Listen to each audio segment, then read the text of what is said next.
Actually, Bhutan is not really what is called the coordination of Dharma and society, which is what it's called. It's not really church and state. It's Dharma and society, which was the Tibetan thing that the fifth Dalai Lama created and that the Shabdrung did create in Bhutan. But the Bhutanese retreated from that in the beginning of this century by reestablishing a monarchy. The monarchy was subsumed within the Lamocracy, which is what was the ideal form, you could say, of the Buddhist and Bhutanese state. And that coordination of spirituality and society, which might be a better thing, is actually, I think personally, preferable to this fake thing about the separation of church and state.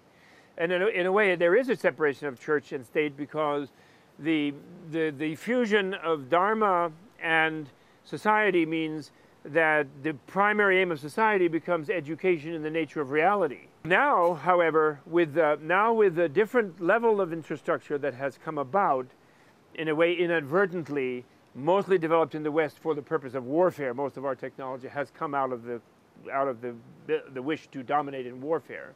However, but with that, it could be there could be another type of Tibeto/Bhutanese type of society, which I would call the educationalist society, where they're getting closer. They have like universal education now. The lay people are educated, you know, up to a certain grade, basically for free by the government, and they you know, so they could have more people learning liberating. And the place where I like to push the Tibetans and the Bhutanese is they still maintain the duality that only the monks supposedly can learn about selflessness, can learn like the higher liberating teachings.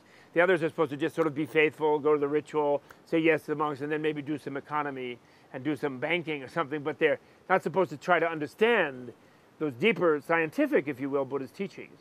But that's where they have to overcome that. That was fine in an agricultural infrastructure. But in the other infrastructure, if they don't teach them shunyata, they're going to come up with Western nihilism very quickly, and it's going to go totally out of control. So our job is to turn the Pentagon into a Dharma center.